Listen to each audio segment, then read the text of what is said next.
The unmarked cardboard box felt like a live thing in Alex's hands, humming with a terrifying potential. It had been left by the mailman, a bland, brown square that held the key to a door he'd been circling his entire life. For weeks, he'd haunted the digital aisles of scarlet silhouettes, his laptop screen glowing in the darkness of his apartment, his heart performing a frantic tap dance against his ribs with every click. He'd finally chosen a set, a black lace bralette and matching panties, delicate as a spider's web. The Add to Cart button had felt like signing a confession. Now, standing in his silent living room, the world outside his window seemed to hold its breath. He used a kitchen knife to slice the tape, the sound unnaturally loud. Nestled in pristine white tissue paper, the lingerie was almost shockingly small, a compact sculpture of shadow and lace. His rough, carpenter's hands felt clumsy and brutish as he lifted the bralette.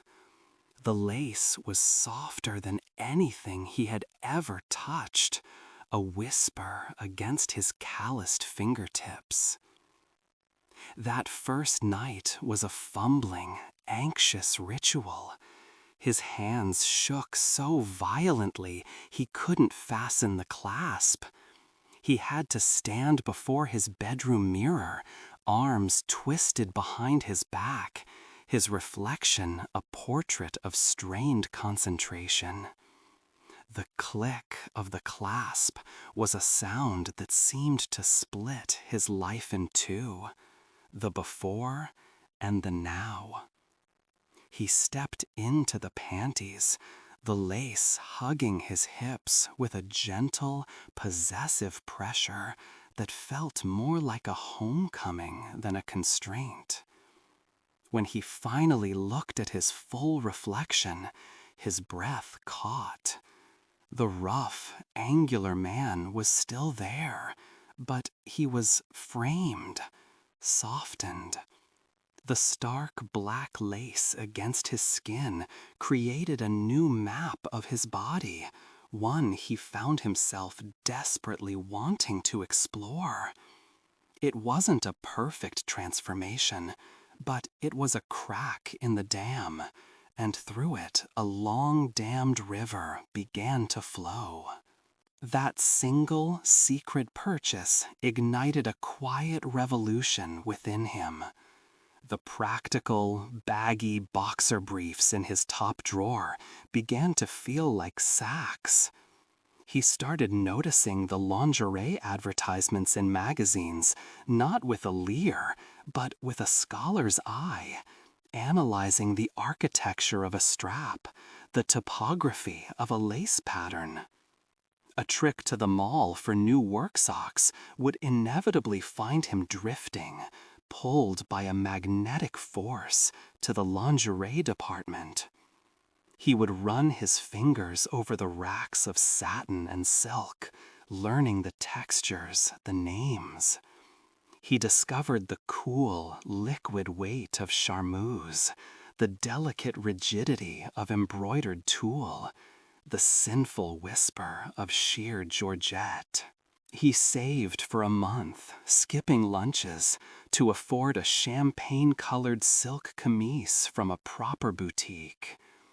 The moment he slipped it over his head, the fabric slithering over his skin like a cool, loving breath, was a revelation far greater than the lace.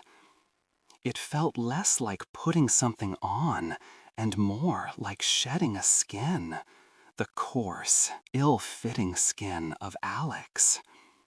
He spent the entire evening in it, reading a book on the sofa, the silk caressing his skin with every slight movement, rewriting his sense of self with every rustle. The obsession soon demanded a bolder expression. He began to wear his secret self beneath his public uniform. A simple pair of cotton boy shorts beneath his paint-splattered work jeans. A soft wireless bralette under his flannel shirt. The constant, subtle pressure of the band around his chest became a secret mantra, a reminder that Sophie, the name had come to him in a dream and had felt instantly right, was there, a delicate, resilient core beneath the rugged exterior. At the job site, his coworkers saw Alex, the quiet, competent carpenter, but he carried the knowledge of the soft lace against his skin, a hidden layer of truth that made the performance possible. The desire to be fully seen, even if just by herself in a different context, grew unbearable. His first foray into a boutique was a masterpiece of terror and planning. A wide-brimmed hat, large sunglasses, a woman's trench coat bought online and belted tightly at the waist.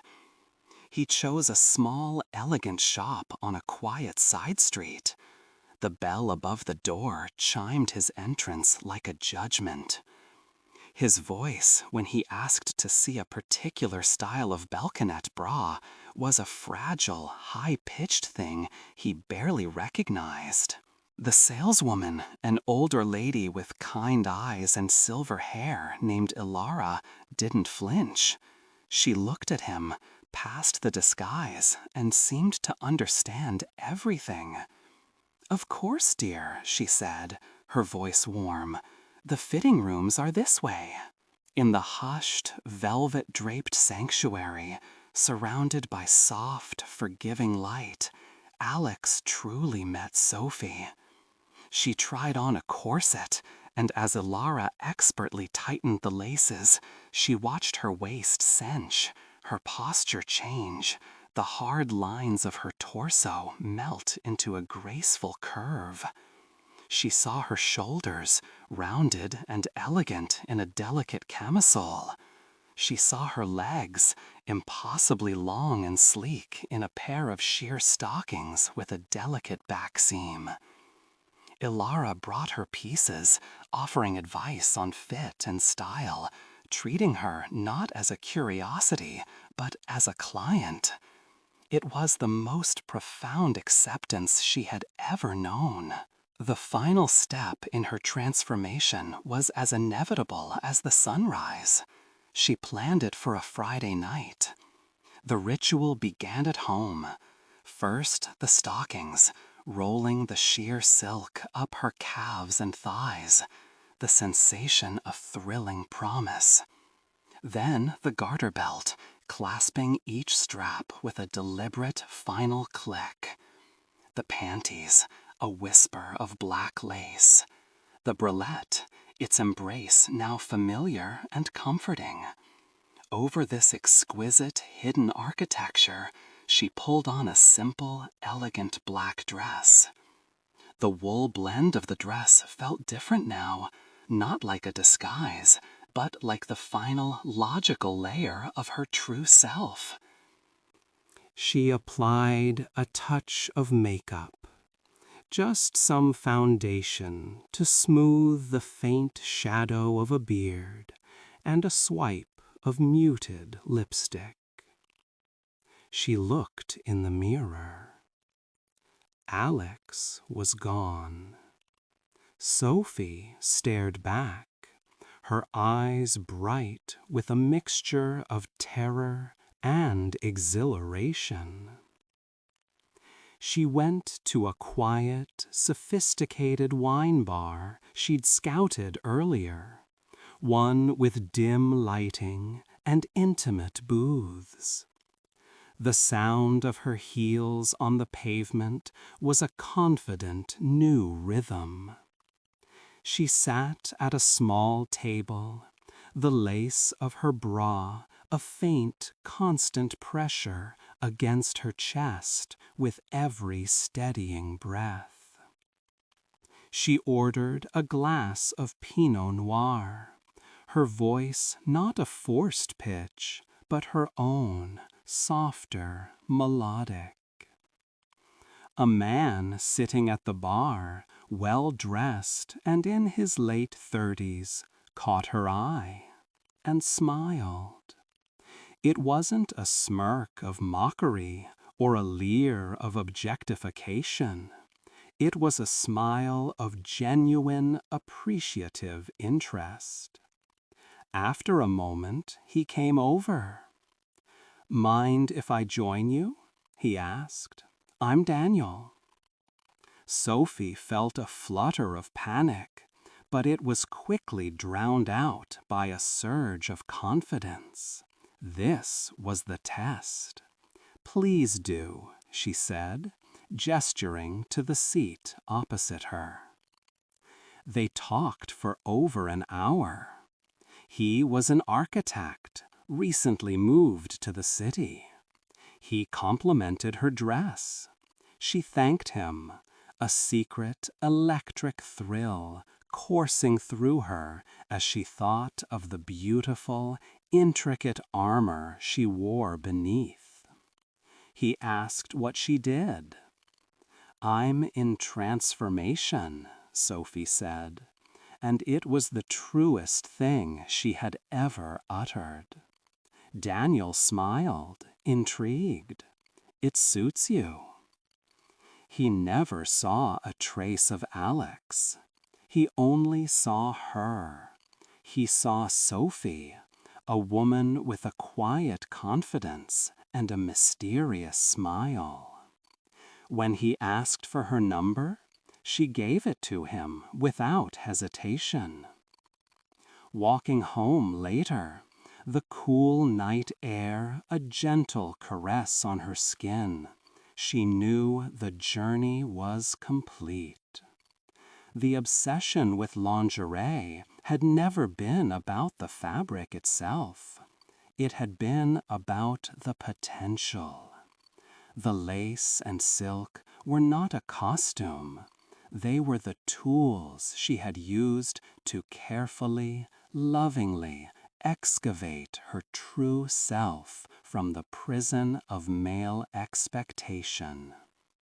Alex was a ghost, a story from a previous life.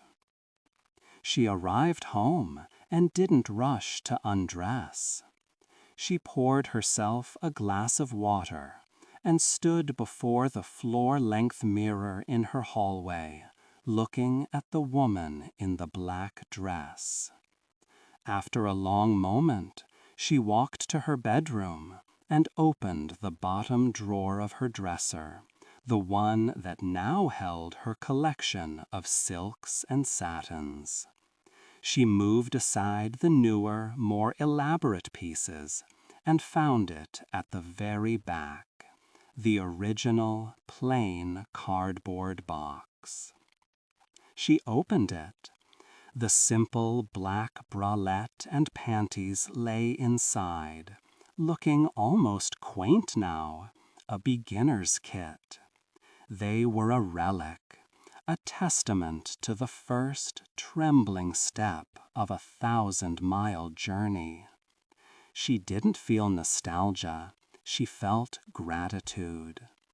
She carefully closed the box and placed it back in the drawer, a sacred artifact. Then she turned back to her reflection. Her fingers went to the lace at her hip, feeling its delicate strength. The obsession was over. It had served its purpose. Now it was simply her skin. It was her truth. Sophie's story, the one that truly mattered, was just beginning. And as her phone lit up with a new text from Daniel, she knew the next chapter would be written not in secret, but in the open for all the world to see.